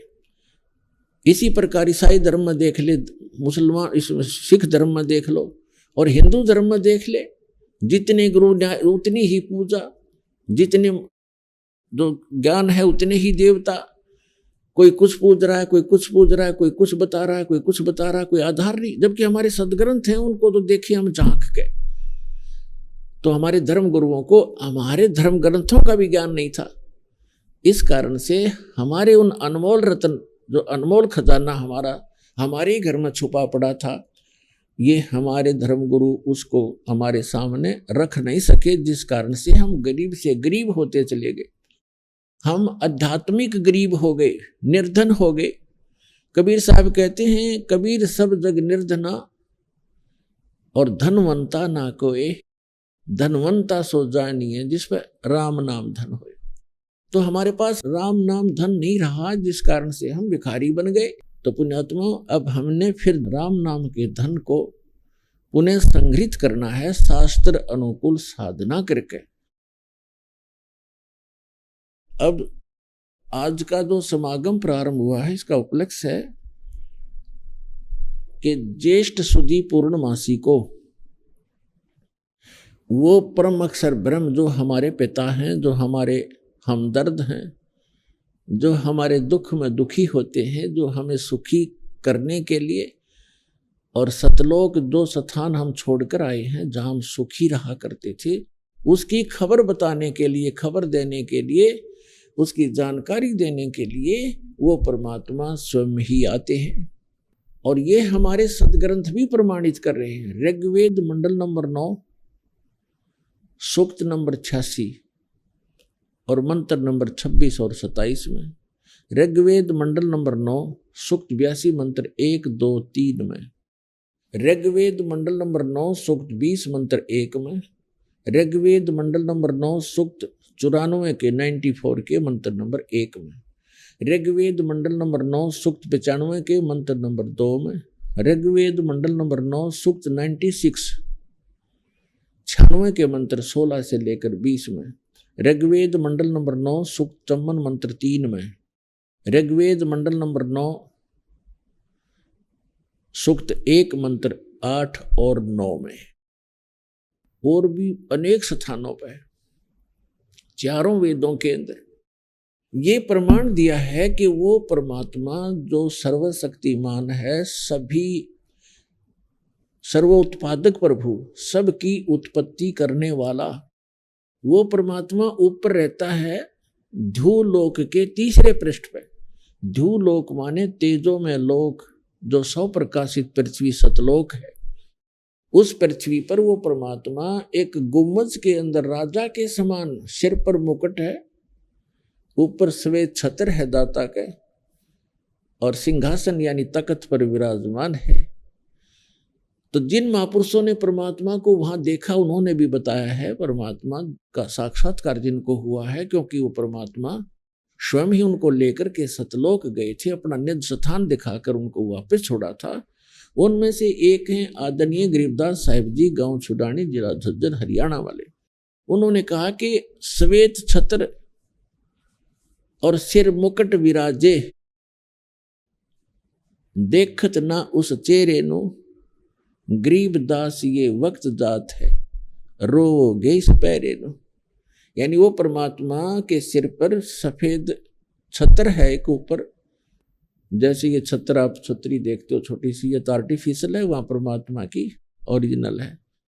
और सिर पर मुकुट है उस परम पिता के, जैसे राजा लोग पहनते हैं। यही ऋग्वेद मंडल नंबर 9 सूक्त 82 मंत्र 1 में है कि वो सर्व उत्पादक प्रभु, सब पापों का नाश करने वाला, राजा के समान दर्शनीय है, देखने में राजा के समान तख्त पर विराजमान है, सिंहासन पर बैठा है, और वहां से गति करके आता है, अच्छी आत्माओं को मिलता है जो दृढ़ भक्त होते हैं। तो इन सभी वेद मंत्रों का निष्कर्ष है कि वो परमात्मा ऊपर बैठा है, नर आकार है, मनुष्य दृश्य है। जिन महापुरुषों ने परमात्मा को देखा उन्होंने कहा हमरे ही हुनियार है हमारा सृजनहार, हमारा सृजनहार, हमारा भगवान, हमारा उत्पत्ति करता हमारे ही शकल का है, हमारे जैसी शकल का है, हुनियार हमारे जैसे रूप का है। लेकिन उस परमात्मा की सामर्थ्य और उसके बॉडी, मटेरियल ऑफ बॉडी हमसे ज्यादा शक्तिशाली और अविनाशी है। अभी आपने सुने संत रामपाल जी महाराज के मंगल प्रवचन। आइए अब सुनते हैं संत रामपाल जी महाराज से नाम दीक्षा लेकर सतभक्ति करके अद्भुत लाभ प्राप्त करने वाले अनुयायी के विचार। नमस्कार जी। नमस्कार जी। ਤੁਹਾਡਾ ਕੀ ਨਾਮ ਆ ਜੀ ਤੇ ਤੁਸੀਂ ਕਿੱਥੋਂ ਆਏ ਹੋ? ਦੇਸਰਾਜ ਤੇ ਪਿੰਡ ਭੱਟੀਵਾਲ ਕਲਾਂ, ਜ਼ਿਲ੍ਹਾ ਸੰਗਰੂਰ, ਤਹਿਸੀਲ ਭਵਾਨੀਗੜ੍ਹ। ਸੰਤ ਰਾਮਪਾਲ ਜੀ ਮਹਾਰਾਜ ਜੀ ਤੋਂ ਨਾਮ ਉਪਦੇਸ਼ ਲੈਣ ਤੋਂ ਪਹਿਲਾਂ ਤੁਸੀਂ ਕਿਹੜੀ ਭਗਤੀ ਸਾਧਨਾ ਕਰਦੇ ਸੀ? ਸ਼ਿਵ ਮਹਾਰਾਜ ਜੀ ਤੇ ਮਾਤਾ ਨੈਣਾ ਦੇਵੀ ਦੀ ਤੇ ਬਾਕੀ ਹੋਰ ਸਾਧੂ ਮਹਾਤਮਾ ਦੇ ਸਾਰੇ ਗੁਰਦੁਆਰੇ ਵਗੈਰਿਆਂ 'ਚ ਵੀ ਜਾਂਦੇ ਸੀ। ਪਰ ਨੈਣਾ ਦੇਵੀ ਮਾਤਾ ਤੇ 5 ਗੇਲ ਮੈਂ ਤੇ ਲਿਟ ਕੇ ਡਟੌਂਤ ਕਰਕੇ ਗਿਆ, ਤੇ ਸ਼ਿਵਜੀ ਮਹਾਰਾਜ ਤੇ ਵੀ ਮੈਂ 3-4 ਗੇਲ ਡਟੌਂਤ ਕਰਕੇ ਗਿਆ। 14 ਕਿਲੋਮੀਟਰ ਦੀਆਂ ਮੈਂ 7 ਡਟੌਂਤਾਂ ਦਿੱਤੀਆਂ। ਤੇ ਇੱਕ ਵਾਰੀ ਮੈਂ ਭਾਗਲ ਪਿੰਡ ਹੈ ਜੀ ਚੀਕੇ ਦੇ ਲਵੇ, ਉੱਥੋਂ ਹਰਨੈ ਵੀ ਗਿਆ, ਮੈਂ ਡਟੌਂਤ ਕਰਕੇ ਗਿਆ। ਮੈਂ ਨਾਲ ਮੇਰਾ ਬੱਚਾ ਸੀ 5 ਸਾਲ ਦਾ, ਤੇ ਉੱਥੇ ਵੀ ਮੈਂ ਗਿਆ ਜੀ ਹਰਨੈ ਮੰਦਿਰ ਸਿਵਦੇ ਤੇ ਉਸ ਤੋਂ ਬਾਅਦ ਮੈਂ ਭਗਤੀ ਕਰਦਾ ਰਿਹਾ ਤਾਂ ਮਤਲਬ ਕਿ ਮੈਨੂੰ ਜੀ ਤਕਲੀਫਾਂ ਬਹੁਤ ਆਈਆਂ। ਮੇਰੇ ਅੰਦਰ ਪਥਰੀ ਸੀ ਜੀ ਬਹੁਤ ਵੱਡੀ। ਮੈਂ ਮਾਤਾ ਦੇ ਅੱਗੇ ਬਹੁਤ ਅਰਦਾਸਾਂ ਕੀਤੀਆਂ ਵੀ ਮਾਤਾ ਮੇਰੀ ਇਹ ਪਥਰੀ ਕੱਢ ਦੇ, ਮੈਂ ਤੇਰੇ ਚਰਨਾਂ 'ਚ ਆਉਂਦਾ ਰਹੂੰ। ਹਰ ਸਾਲ ਮੈਂ ਮਾਤਾ ਦੇ ਚਰਨਾਂ 'ਚ ਜਾਂਦਾ ਸੀ ਜੀ। ਤਾਂ ਉੱਥੇ ਮੇਰੀ ਮਤਲਬ ਇੱਕ ਵੀ ਮੇਰੀ ਮਤਲਬ ਫਰਿਆਦ ਮਾਤਾ ਨੇ ਨਾ ਸੁਣੀ। ਮੈਂ ਇੰਨਾ ਦੁਖੀ ਹੋ ਗਿਆ, ਮਤਲਬ ਕਿ ਕਰਜ਼ਾ ਵੀ ਮਤਲਬ ਕਿ ਜਿੱਦਾਂ ਦਾ ਮੈਂ ਸੁੱਤ ਸੰਭਲੀ ਸੀ, ਮੇਰੇ ਬਾਪ ਨਾਲ ਕੰਮ ਕਰਦਾ ਸੀ ਜੈਲਰਜ ਦਾ, ਤੇ ਸਾਰੀ ਉਮਰ ਭਰ ਦੇਖਦਾ ਰਿਹਾ ਮੈਂ ਉਹਨਾਂ ਨੂੰ ਵੀ। ਆਪਦੀ ਵੀ ਉਮਰ ਮੈਂ ਬਹੁਤ ਨਿਭਾ ਲਈ ਤੇ ਸਾਡੇ ਜਿੰਮੋਂ ਕਰਜ਼ਾ ਨਹੀਂ ਉਤਰਿਆ। ਮੈਂ ਬਹੁਤ ਅਰਜ਼ਾਂ ਕੀਤੀਆਂ ਮਾਤਾ ਮੋਰੇ, ਮੇਰੀ ਇੱਕ ਵੀ ਉੱਥੇ ਕੋਈ ਫਰਿਆਦ ਨਹੀਂ ਸੁਣੀ। ਜਣੀ ਮੈਨੂੰ ਕਸ਼ਟ ਤੇ ਕਸ਼ਟ ਆਉਂਦਾ ਰਿਹਾ। ਮੇਰੇ ਘਰੇ ਮੇਰੇ ਮਾਂ-ਬਾਪ ਨੂੰ ਵੀ ਬਹੁਤ ਕਸ਼ਟ ਰਿਹਾ। ਮੇਰੇ ਬਾਪ ਨੂੰ ਮਤਲਬ ਕਿ ਕੈਂਸਰ ਦਾ ਮਰੀਜ਼ ਹੋ ਗਿਆ ਸੀ, ਮੇਰੀ ਮਾਂ ਸ਼ੂਗਰ ਦਾ ਮਰੀਜ਼ ਹੋ ਗਏ ਸੀ, ਤੇ ਮੇਰੇ ਘਰ ਵਾਲੀ ਸੀ ਜੋ ਉਹਨਾਂ ਨੂੰ ਮਤਲਬ ਕਿ ਤੇਜ਼ਾਬ ਬਣਨ ਲੱਗ ਗਿਆ, ਤੇ ਬਹੁਤ ਜ਼ਿਆਦਾ ਦਵਾਈਆਂ ਖਾਧੀਆਂ, ਬਹੁਤ ਜ਼ਿਆਦਾ ਮਤਲਬ ਕਿ ਹਸਪਤਾਲਾਂ 'ਚ ਫਿਰੇ, ਦਿੱਲੀ ਵਗੈਰਾ ਸਾਰੇ ਘੁੰਮ ਲਏ ਅਸੀਂ। ਤੇ ਉਸ ਤੋਂ ਬਾਅਦ ਪੈਸੇ ਮੇਰੇ ਕੋਲੇ ਕਮਜ਼ੋਰੀ ਪੈ ਗਈ ਬਹੁਤ ਜ਼ਿਆਦਾ, ਤੇ ਮੇਰੇ ਕੋਲ ਪੈਸੇ ਬਣਨ ਦਾ ਕਾਰਨ ਮੈਂ ਕਰਜ਼ੇ ਹੇਠਾਂ ਬਹੁਤ ਜ਼ਿਆਦਾ ਹੀ ਦਬ ਗਿਆ। ਤੇ ਉਸ ਤੋਂ ਬਾਅਦ ਮੇਰਾ ਮਨ ਇੰਨਾ ਦੁਖੀ ਹੋ ਗਿਆ, ਫਿਰ ਮਤਲਬ ਕਿ ਮਾਤਾ ਨੂੰ ਛੱਡ ਦਿੱਤਾ। ਫਿਰ ਮੈਂ ਸ਼ਿਵਜੀ ਦੇ ਜਾਣ ਲੱਗਿਆ ਸੀ। ਸ਼ਿਵਜੀ ਮੂਹਰੇ ਜਾ ਕੇ ਵੀ ਮੈਂ ਬਹੁਤ ਅਰਦਾਸਾਂ ਕਰੀਆਂ, ਬਹੁਤ ਮੇਰੇ ਮਾਂ-ਬਾਪ ਬਾਰੇ ਮੈਂ ਲਿਟ ਕੇ ਗਿਆ ਵੀ ਇਹਨਾਂ ਦਾ ਕੈਂਸਰ ਠੀਕ ਹੋ ਜਾਵੇ। ਫਿਰ ਮੇਰੇ ਬਾਪ ਬਾਰੇ ਮਾਂ ਬਾਰੇ ਗਿਆ ਮੈਂ ਵੀ ਇਹਦਾ ਸ਼ੂਗਰ ਠੀਕ ਹੋ ਜਾਵੇ। ਇੱਕ ਵਾਰੀ ਫਿਰ ਮੇਰੇ ਘਰ ਵਾਲੀ ਪਿੱਛੇ ਗਿਆ ਮੈਂ ਵੀ ਡਟੌਂਤਾਂ ਲੈ ਕੇ ਵੀ ਇਹ ਠੀਕ ਹੋ ਜਾਵੇ। ਜਿਹੜੀ ਇਹਨਾਂ ਕੋਲੋਂ ਮੈਨੂੰ ਕਿਸੇ ਵੀ ਕਿਸਮ ਦਾ ਭੋਰਾ ਵੀ ਰੱਤੀ ਭਰ ਵੀ ਕੋਈ ਲਾਭ ਨਹੀਂ ਹੋਇਆ। ਸਮਕਾ ਮੈਨੂੰ ਕਸ਼ਟ ਤੇ ਕਸ਼ਟ ਆਉਂਦਾ ਰਿਹਾ। ਜਦੋਂ ਮੈਂ ਜਾਣਾ ਹੁੰਦਾ ਸੀ ਮੇਰੀ ਜੇਬ ਦੇ ਵਿੱਚ 10 ਰੁਪਏ ਵੀ ਕਿ ਮੈਂ ਚੋਰੀ ਕਰਦਾ ਜਾਂ ਆਪਦੇ ਮਤਲਬ ਬਾਪ ਕੋਲੋਂ ਸੋਨਾ ਚੱਕ ਲੈਣਾ ਦੁਕਾਨ ਤੋਂ ਥੋੜਾ ਬਹੁਤਾ, ਉਹ ਗਾਹਾਂ ਪਟਿਆਲੇ ਜਾ ਕੇ ਵੇਚ ਦੇਣਾ। ਇੱਕ ਮੇਰਾ ਦੋਸਤ ਸੀ ਹੋਰ, ਉਹ ਵੀ ਮੇਰੇ ਨਾਲ ਜਾਂਦਾ ਸੀ। ਬਸ ਇਹ ਜੇ ਚੋਰੀ ਛੱਪਾ ਕਰਕੇ ਅਸੀਂ ਜਾਂਦੇ ਜ਼ਰੂਰ ਤੇ ਇੰਨੇ ਹਿੰਡੀ ਸੀ ਵੀ ਮਾਤਾ ਜਿਵੇਂ ਮਰਜ਼ੀ ਬੁਲਾਵੇਂਗੇ ਅਸੀਂ ਆਵਾਂਗੇ, ਭੋਲੇਨਾਥ ਜਿਵੇਂ ਵੀ ਤੂੰ ਬੁਲਾਵੇਂਗਾ ਅਸੀਂ ਆਵਾਂਗੇ। ਜਾਣੀ ਬਹੁਤ ਹੀ ਜ਼ਿਆਦਾ ਕਸ਼ਟ ਸਹਾ, ਇੰਨਾ ਕਸ਼ਟ ਸਹਾ ਮਤਲਬ ਕਿ ਮੇਰੀ ਉਮਰ 54 ਸਾਲ ਦੀ ਹੋ ਚੁੱਕੀ ਸੀ। 54 ਸਾਲ ਦੇ ਵਿੱਚ ਮੈਨੂੰ ਕੋਈ ਵੀ ਕਿਸੇ ਕਿਸਮ ਦਾ ਇਹਨਾਂ ਕੋਲੋਂ ਕੋਈ ਲਾਭ ਨਹੀਂ ਮਿਲਿਆ। ਜਿਹੜੀ ਪੰਜਾਬੀ ਦੇ ਵਿੱਚ ਮੈਂ ਹੁਣ ਤੁਹਾਨੂੰ ਕੀ ਦੱਸਾਂ ਵੀ ਇਹਨਾਂ ਕੋਲੋਂ ਕੀ ਮਿਲਣਾ ਸੀ, ਤੁਹਾਨੂੰ ਪਤਾ ਹੀ ਹੈ ਵੀ ਕੀ ਮਿਲਣਾ ਸੀ। ਇਹਨਾਂ ਦੀ ਮੈਂ ਮਤਲਬ ਕਿ ਪ੍ਰਾਰਥਨਾ ਕਰਦਾ ਹੋਇਆ, ਸੁਣਦਾ ਹੋਇਆ, ਸਾਰਾ ਕੁਛ ਮਤਲਬ ਦੇਖਦਾ ਹੋਇਆ, ਜਦ ਮੈਨੂੰ ਕੁਛ ਵੀ ਨਾ ਮਿਲਿਆ ਫਿਰ ਮਤਲਬ ਕਿ ਮੈਂ ਹਾਰ ਸੰਭ ਕੇ ਮਤਲਬ ਕਿ ਸਾਰਾ ਕੁਛ ਛੱਡ ਦਿੱਤਾ। ਮੈਂ ਕੋਈ ਫੋਟੋ ਵੀ ਕਿਸੇ ਦੀ ਮਤਲਬ ਕੋਈ ਆਪਣੀ ਦੁਕਾਨ ਦੇ ਵਿੱਚ ਮੈਂ ਕਿਸੇ ਦੀ ਫੋਟੋ ਵੀ ਨਹੀਂ ਲਾਈ। ਫਿਰ ਮੈਂ ਕਈ ਵਾਰੀ ਨਾਨਕ ਪਾਤਸ਼ਾਹ ਦੀ ਫੋਟੋ ਵੀ ਲਾਈ ਤਾਂ ਮਤਲਬ ਕਿ ਉੱਥੋਂ ਵੀ ਮੈਨੂੰ ਕੁਛ ਲਾਭ ਨਹੀਂ ਹੋਇਆ। ਉਹਦੀ ਮਤਲਬ ਕਿ ਮੈਨੂੰ ਭਗਤੀ ਬਾਰੇ, ਉਸ ਦੇ ਨਾਮ ਸ਼ਬਦ ਬਾਰੇ ਮੈਨੂੰ ਕੁਛ ਨਹੀਂ ਪਤਾ ਸੀਗਾ। ਜੇ ਤਾਂ ਮੈਨੂੰ ਪਤਾ ਹੁੰਦਾ ਕੁਛ ਸ਼ਾਇਦ ਮੈਨੂੰ ਕੁਛ ਮਿਲ ਜਾਂਦਾ, ਪਰ ਮੈਨੂੰ ਉੱਥੋਂ ਵੀ ਕੁਛ ਨਹੀਂ ਮਿਲਿਆ। ਮੈਂ ਬਹੁਤ ਧੱਕੇ ਖਾਦੇ। ਦੁਕਾਨਾਂ ਮੈਂ 3-4 ਗੇਲ ਦੁਕਾਨਾਂ ਕਰ ਲਈਆਂ, ਕਦੇ ਵਰਕਸ਼ਾਪ ਖੋਲ੍ਹ ਲੈਣੀ, ਕਦੇ ਮੈਂ ਸਿਨਾਰੇ ਦੀ ਦੁਕਾਨ ਦੁਬਾਰੇ ਖੋਲ੍ਹ ਲੈਣੀ। ਤਾਂ ਭਗਤ ਜੀ ਇੰਨਾ ਮਤਲਬ ਕਿ ਹੋਇਆ ਮੈਨੂੰ, ਮਤਲਬ ਕਿ ਮੇਰੇ ਤੋਂ ਕਰਜ਼ਾ ਦਿੱਤਾ ਨਹੀਂ ਗਿਆ, ਲਿਆ ਨਹੀਂ ਗਿਆ। ਜਦੋਂ ਮੈਂ 2 ਪੈਸੇ ਦੇਣੇ ਹੁੰਦੇ ਤੇ ਆ ਕੇ ਮੇਰੇ ਸਿਰ ਤੇ ਖੜ ਜਾਂਦੇ ਸੀ ਜਦੋਂ ਮੈਂ ਦੁਕਾਨ ਕਰਦਾ ਸੀ। ਮਤਲਬ ਲੈਣੇ ਵਾਲੇ ਆ ਜਾਂਦੇ ਸੀ, ਜਿੱਦੋਂ ਮੈਂ ਲੈਣੇ ਸੀ ਉਹ ਮੇਰੇ ਕੋਲੇ ਮਤਲਬ ਕਿ ਫਰਾਰ ਹੋ ਜਾਂਦੇ ਸੀ, ਉਹ ਮੈਨੂੰ ਦਿੰਦੇ ਨਹੀਂ ਸੀ। ਮਤਲਬ ਕਿ ਮੈਂ ਬਹੁਤ ਹੀ ਜ਼ਿਆਦਾ ਦੁਖੀ ਹੋਇਆ, ਬਹੁਤ ਹੀ ਜ਼ਿਆਦਾ ਦੁਖੀ ਹੋਇਆ। ਮਤਲਬ ਕਿ ਇੰਨਾ ਮੈਂ ਮਜਬੂਰ ਹੋ ਗਿਆ ਜੀ। ਜਦੋਂ ਮੇਰਾ ਮਾਂ-ਬਾਪ ਜਿਉਂਦੇ ਸੀ ਉਸ ਟਾਈਮ ਜੀ, ਮੇਰਾ ਬਾਪ ਦੀ ਡੈਥ ਹੋਈ ਜੀ। ਮਤਲਬ ਕਿ ਮੈਨੂੰ ਇੰਨਾ ਚਾਅ ਚੜ੍ਹਿਆ ਜਿੰਨਾ ਵੀ ਕਹਿੰਦੇ ਜੀ, ਕਿਉਂਕਿ ਮੈਂ ਉਸ ਟਾਈਮ ਇਲਾਜ ਨਹੀਂ ਕਰਾ ਸਕਦਾ ਸੀ ਮੇਰੇ ਬਾਪ ਦਾ।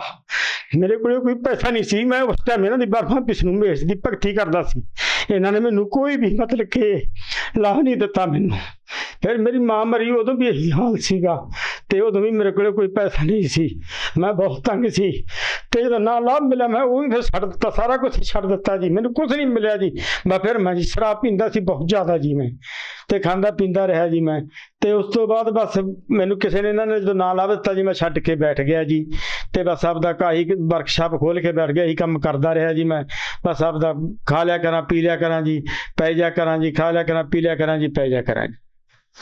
ਜਿਵੇਂ ਕਿ ਤੁਸੀਂ ਦੱਸਿਆ ਵੀ ਤੁਸੀਂ ਮਾਤਾ ਨੈਣਾ ਦੇਵੀ ਦੇ, ਭੋਲੇਨਾਥ ਦੇ ਲੰਬੀ ਦੰਡਵਤ ਪ੍ਰਣਾਮ ਕਰਦੇ ਹੋਏ ਜਾਇਆ ਕਰਦੇ ਸੀ, ਫਿਰ ਵੀ ਤੁਹਾਨੂੰ ਜੀਵਨ ਦੇ ਵਿੱਚ ਕੋਈ ਸੁੱਖ ਨਹੀਂ ਮਿਲਿਆ, ਤੁਹਾਨੂੰ ਕੋਈ ਸੰਸਾਰਿਕ ਲਾਭ ਨਹੀਂ ਮਿਲੇ, ਤੁਹਾਡੇ ਮਾਤਾ ਪਿਤਾ ਵੀ ਇਸ ਤਰ੍ਹਾਂ ਹੀ ਸੰਸਾਰਿਕ ਦੁੱਖ ਭੋਗਦੇ ਹੋਏ ਚਲੇ ਗਏ। ਤੁਹਾਨੂੰ ਸੰਤ ਰਾਮਪਾਲ ਜੀ ਮਹਾਰਾਜ ਜੀ ਦੇ ਬਾਰੇ ਕਿਵੇਂ ਪਤਾ ਚੱਲਿਆ? ਸੰਤ ਰਾਮ ਜੀ ਦੇ ਬਾਰੇ ਮੈਨੂੰ ਇਸ ਤਰ੍ਹਾਂ ਪਤਾ ਚੱਲਿਆ ਜੀ, ਇੱਕ ਆਪਣਾ ਭਗਤ ਜੀ ਉੱਥੇ ਰਾਮਪਰੇ ਦਾ ਜੀ, ਉਰੇ ਕਿਤੇ ਕਿਸੇ ਦੋਸਤ ਨਾਲ ਮਿੱਤਰ ਨਾਲ ਉਹ ਆਇਆ ਹੋਇਆ ਸੀ ਜੀ। ਉਹ ਅਸੀਂ ਮਸ਼ੀਨਾਂ ਸਮਾਰਦੇ ਸੀ ਜੀ, ਉਹ ਮੇਰੇ ਕੋਲੇ ਮਸ਼ੀਨਾਂ ਸਮਾਰਨ ਲੱਗਦਾ ਸੀ ਜੀ, ਮੇਰੇ ਨਾਲ ਕੰਮ ਕਰਾਉਂਦਾ ਰਹਿੰਦਾ ਸੀ ਜੀ। ਉਹਨੇ ਮੈਨੂੰ ਇੱਕ ਸ਼ਬਦ ਸਿਖਾਇਆ ਜੀ, ਸ਼ਬਦ ਸੁਣਾਇਆ ਜੀ ਮੈਨੂੰ। ਉਹ ਆਪਣੇ ਗੁਰੂ ਜੀ ਸੁਣਾਉਂਦੇ ਹੁੰਦੇ ਨੇ ਜੀ, ਉਹ ਝੋਟੇ ਵਾਲਾ ਵੀ ਮੰਤਰ, ਜਿਵੇਂ ਦੱਸਿਆ ਤੇ ਵੀ ਹੋਰ ਕਹੋ ਆਪਾਂ ਤੇ ਗੱਦਣੇ ਆ ਜਾਊਗਾ, ਉਹ ਆਪਾਂ ਝੋਟਾ ਝੋਟਾ ਕਹੀ ਜਾਓ, ਉਹ ਆਪਣੀ ਆਵਾਜ਼ ਨਹੀਂ ਸੁਣਦਾ। ਉਹਨੇ ਜਦ ਮੈਨੂੰ ਇਹ ਸ਼ਬਦ ਸੁਣਾਇਆ ਜੀ, ਮੇਰੇ ਕੁਛ ਮਤਲਬ ਕਿ ਮਨ ਤੇ ਗੜ ਗਿਆ ਵੀ ਗੱਲ ਤਾਂ ਠੀਕ ਹੈ, ਵੀ ਜਦੋਂ ਆਪਾਂ ਕਿਸੇ ਦਾ ਮੰਤਰ ਹੀ ਨਹੀਂ ਜਾਣਦੇ, ਆਪਾਂ ਨੂੰ ਪਤਾ ਹੀ ਨਹੀਂਗਾ ਵੀ ਉਹ ਆਪਣੇ ਮਗਰ ਕਿਵੇਂ ਆਊਗਾ। ਮੈਨੂੰ ਉਸ ਭਗਤ ਨੇ ਜੀ ਬੁੱਕ ਦਿੱਤੀ ਗਿਆਨ ਗੰਗਾ, ਤਾਂ ਮੈਂ ਉਸ ਟਾਈਮ ਜੀ ਮੇਰੇ ਕੋਲੇ ਸ਼ਰਾਬ ਹਰ ਟਾਈਮ ਮੈਂ ਜਮ੍ਹਾਂ ਰੱਖਦਾ ਸੀ ਤੇ ਆਥਣੇ ਮਤਲਬ ਕਬਾਬ ਮਾਸ ਮਿੱਟੀ ਵੀ ਖਾਂਦਾ ਸੀ ਜੀ, ਗੋਲੀਆਂ ਵੀ ਖਾਂਦਾ ਸੀ ਜੀ, ਸੁਲਫੇ ਵਾਲੀਆਂ ਸਿਗਰਟਾਂ ਵੀ ਪੀਂਦਾ ਸੀ ਜੀ। ਸ਼ਰਾਬ ਦਾ ਮਤਲਬ ਕਿ ਡੇਲੀ ਕੰਮੇ ਹੈਗਾ ਸੀ ਜੀ ਆਮ ਮੇਰਾ, ਮੈਂ ਪੀਂਦੀ ਪੀਂਦਾ ਸੀ। ਜੇ 1-2 ਮੈਂਬਰ ਵੀ ਆ ਜਾਂਦੇ ਜੀ ਤਾਂ ਉਹਨਾਂ ਨੂੰ ਮੈਂ ਕਹਿੰਦਾ ਸੀ ਆ ਜਾਓ ਕੋਈ ਗੱਲ ਨਹੀਂ, ਜੇ ਨਹੀਂ ਹੈਗੇ ਪੈਸੇ ਆ ਜਾਓ ਕੋਈ ਗੱਲ ਨਹੀਂ ਜੀ। ਕਦੇ ਮੇਰੇ ਕੋਲ ਪਿਲਾਉਣ ਵਾਲੇ ਵੀ ਆ ਜਾਂਦੇ ਸੀ ਜੀ, ਨਹੀਂ ਮੇਰੇ ਕੋਲ ਹੀ ਜ਼ਿਆਦਾ ਪੀਂਦੇ ਰਹਿੰਦੇ ਸੀ ਜੀ, ਮੈਨੂੰ ਕੋਈ ਚੱਕਰ ਨਹੀਂ ਸੀ। ਅਸੀਂ ਸ਼ਰਾਬ ਨਾਲ ਜੀ ਰੋਜ਼ ਮੈਂ ਡੇਲੀ ਪੀਣੀ ਸੀ ਜੀ, ਫੁੱਲ ਬਟਾ ਫੁੱਲ ਪੈਂਦਾ ਸੀ ਜੀ। ਗਾਲਾਂ ਵੀ ਬਹੁਤ ਮਤਲਬ ਕਿ ਘਰੇ ਖਾਂਦੀ ਤੇ ਦੋਸਤ ਮਿੱਤਰਾਂ ਤੋਂ, ਜਾਂ ਕਿਤੇ ਲੜ ਲੁੜ ਪੈਂਦੇ ਜੀ, ਗਲਤ ਕੰਮ ਕਰਦੀ ਤੇ ਜੀ, ਮਤਲਬ ਕੋਈ ਇੱਜ਼ਤ ਨਹੀਂ ਸੀ ਜੀ, ਕੁਛ ਨਹੀਂ ਸੀ ਜੀ। ਮਤਲਬ ਕਿ ਜੀ ਇੰਨਾ ਸੀਗਾ ਮਤਲਬ ਕਿ ਬਸ ਇੱਕ ਆਪਦੇ ਜ਼ੋਰ ਨਾਲ ਮੈਂ ਫਰੀ ਜਾਂਦਾ ਸੀ ਜੀ, ਪਰ ਪੱਲੇ ਮੇਰੇ ਕੁਛ ਨਹੀਂ ਸੀਗਾ ਜੀ। ਬਹੁਤ ਮੈਂ ਦੁਖੀ ਸੀਗਾ ਜੀ, ਬਹੁਤ ਸ਼ਰਾਬ ਪੀਂਦਾ ਸੀਗਾ ਜੀ ਮੈਂ। ਸੰਤ ਰਾਮਪਾਲ ਜੀ ਮਹਾਰਾਜ ਜੀ ਤੋਂ ਨਾਮ ਉਪਦੇਸ਼ ਲੈਣ ਤੋਂ ਬਾਅਦ 'ਚੋਂ ਤੁਹਾਨੂੰ ਕੀ ਲਾਭ ਹੋਏ? ਫਿਰ ਜੀ ਮੈਨੂੰ ਉਸ ਤੋਂ ਬਾਅਦ ਮੈਂ ਗੰਗਾ ਬਸਕਤ ਪੜ੍ਹੀ ਜੀ। ਮੈਂ ਪੜ੍ਹਦੇ ਨੇ ਜੀ ਮੈਨੂੰ ਗਿਆਨ ਆਇਆ ਜੀ ਬਹੁਤ ਜ਼ਿਆਦਾ। ਕਬੀਰ ਸਾਹਿਬ ਜੀ ਦੀ ਮੈਂ ਬਾਣੀ ਸੁਣੀ ਜੀ, ਮੇਰੇ ਦਿਮਾਗ 'ਚ ਬੈਠੀ ਜੀ, ਮੈਨੂੰ ਮੇਰੇ ਮਨ 'ਚ ਮੇਰਾ ਮਨ ਰੋਣ ਲੱਗ ਗਿਆ ਜੀ ਵੀ ਆਪਾਂ ਤਾਂ ਗਲਤ ਕੰਮ ਕਰਦੇ ਹਾਂ ਜੀ। ਮੈਂ ਉਸੇ ਟਾਈਮ ਜੀ ਅੱਧੀ ਕੁ ਬਸਕਤ ਪੜ੍ਹੀ ਸੀ ਜੀ। ਮੈਂ ਫੱਟ ਫੌਰਨ ਉਰੇ ਧੂਰੀ ਆਸ਼ਰਮ 'ਚ ਆ ਕੇ ਜੀ ਮੈਂ ਮਤਲਬ ਗੁਰੂ ਜੀ ਦਾ ਨਾਮਦਾਨ ਦੀਕਸ਼ਾ ਲੈਤੀ ਜੀ। ਨਾਮ ਦੀਕਸ਼ਾ ਲੈਣ ਤੋਂ ਬਾਅਦ ਜੀ ਬਸ ਮੇਰੇ ਅੰਦਰ ਜੀ ਇੰਨਾ ਪ੍ਰੇਰਨਾ ਹੋ ਗਈ ਜੀ, ਮਤਲਬ ਕਿ ਮੈਂ ਇੱਕਦਮ ਸਾਰਾ ਨਸ਼ਾ ਜੀ ਕੁੱਲ ਛੱਡ ਦਿੱਤਾ ਜੀ। ਨਾ ਕੋਈ ਬੀੜੀ, ਨਾ ਕੋਈ ਸਿਗਰਟ, ਨਾ ਕੋਈ ਜਰਦਾ, ਮੈਂ ਕੁਛ ਵੀ ਖਾਧਾ ਪੀਤਾ ਨਹੀਂ ਜੀ। ਮੈਂ ਸਾਰਾ ਕੁਛ ਮਤਲਬ ਕਿ ਅੱਜ ਮੈਨੂੰ ਜੀ ਪੌਣੇ 5 ਸਾਲ ਹੋ ਚੁੱਕੇ ਨੇ ਜੀ, ਮੈਂ ਕਿਸੇ ਚੀਜ਼ ਨੂੰ ਟੱਚ ਨਹੀਂ ਕੀਤਾ ਜੀ ਬਿਲਕੁਲ। ਮਤਲਬ ਕਿ ਮੈਂ ਬਸ ਗੁਰੂ ਜੀ ਦੇ ਚਰਨਾਂ 'ਚ ਲੱਗਿਆ ਹੋਇਆ ਜੀ। ਬਸ ਉਹਨਾਂ ਦਾ ਨਾਮ ਦੇ ਵਿੱਚ ਇਹੀ ਜੀ ਕੋਈ ਸ਼ਕਤੀ ਸੀ ਜੀ, ਪਰ ਮੈਨੂੰ ਨਹੀਂ ਪਤਾ ਸਮਝ ਆਈ ਜੀ ਵੀ ਕੀ ਗੱਲ ਹੈ, ਇਹ ਕਿਵੇਂ ਹੋ ਰਹੀ ਹੈ ਜੀ। ਬਸ ਨਾਮ ਸ਼ਬਦ ਲੈਣ ਦੀ ਉਹ ਦੇਰ ਸੀ ਜੀ, ਮੇਰਾ ਤਾਂ ਜੀ ਉੱਕੀ ਹੀ ਕਿਸੇ ਪਾਸੇ ਜਮੀ ਵੀ ਜੀ ਨਹੀਂ ਕਰਿਆ ਜੀ। ਮੈਂ ਪਰਮਾਤਮਾ ਤੋਂ ਜੀ ਮੈਂ ਇਹੀ ਲਾਭ ਲੈਤਾ ਜੀ, ਲਾਭ ਲੈ ਕੇ ਮਤਲਬ ਮੈਂ ਉਦੋਂ ਦਾ ਸੁਖੀ ਬਸ ਰਿਹਾ ਜੀ, ਮੈਨੂੰ ਕੋਈ ਤਕਲੀਫ ਨਹੀਂ ਜੀ, ਕੁਛ ਨਹੀਂ ਜੀ। ਜਿਵੇਂ ਕਿ ਤੁਸੀਂ ਦੱਸਿਆ ਵੀ ਤੁਸੀਂ ਨਸ਼ੇ ਦੀ ਲੱਤ ਲੱਗੀ ਹੋਈ ਸੀ, ਸੰਤ ਰਾਮਪਾਲ ਜੀ ਮਹਾਰਾਜ ਜੀ ਤੋਂ ਨਾਮ ਉਪਦੇਸ਼ ਲੈਣ ਤੋਂ ਬਾਅਦ ਚੋਂ ਜਿਹੜਾ ਤੁਹਾਡੇ ਨਸ਼ੇ ਦੀ ਆਦਤ ਛੁੱਟ ਗਈ ਤੇ ਤੁਸੀਂ ਸੁਖੀ ਜੀਵਨ ਬਤੀਤ ਕਰ ਰਹੇ ਹੋ, ਤੁਸੀਂ ਪੰਜਾਬ ਦੇ ਲੋਕਾਂ ਨੂੰ ਕੀ ਸੰਦੇਸ਼ ਦੇਣਾ ਚਾਹੁੰਦੇ ਹੋ? ਪੰਜਾਬ ਦੇ ਲੋਕਾਂ ਨੂੰ ਮੈਂ ਇਹੀ ਸੰਦੇਸ਼ ਦੇਣਾ ਚਾਹੁੰਦਾ ਜੀ, ਗੁਰੂ ਜੀ ਦੇ ਵੱਲੋਂ ਵੈਸੇ ਮੈਂ ਤਾਂ ਕੁਛ ਦੇ ਨਹੀਂ ਸਕਦਾ ਜੀ, ਪ੍ਰਾਰਥਨਾ ਕਰ ਸਕਦਾ, ਅਰਜ਼ੇ ਕਰ ਸਕਦਾ, ਪਰ ਜਿੰਨੇ ਵੀ ਮੇਰੇ ਵੀਰ ਨੇ ਮੈਂ ਇਹਨਾਂ ਨੂੰ ਸਾਰਿਆਂ ਨੂੰ ਇਹੀ ਅਰਜ਼ ਕਰਦਾ, ਇਹੀ ਬੇਨਤੀ ਕਰਦਾ ਵੀ ਇਹ ਸਾਰੇ ਨਸ਼ਾ ਛੱਡ ਦੇਣ। ਗੁਰੂ ਰਾਮਪਾਲ ਜੀ ਦੇ ਚਰਨਾਂ 'ਚ ਆ ਕੇ ਇਹਨਾਂ ਤੋਂ ਨਾਮ ਦੀਕਸ਼ਾ ਲੈ ਕੇ ਮਤਲਬ ਕਿ ਆਪਦਾ ਛੁਟਕਾਰਾ ਕਰਨ, ਆਪਦਾ ਹੀ ਮੁਕਤੀ ਕਰਾਉਣ। ਮਤਲਬ ਇਹ ਗੰਦੇ ਕੰਮਾਂ ਦੇ ਵਿੱਚ ਕੁਛ ਵੀ ਨਹੀਂ ਹੈ, ਇਹ ਤਾਂ ਮਤਲਬ ਕਿ ਇੱਕ ਡਰਾਮਾ ਹੀ ਡਰਾਮਾ ਹੈ। ਬਸ ਪਰਮਾਤਮਾ ਜੀ ਦੇ ਚਰਨਾਂ 'ਚ ਆਓ ਤੇ ਆਪਦਾ ਕਲਿਆਣ ਕਰਵਾਓ। ਧੰਨਵਾਦ ਜੀ।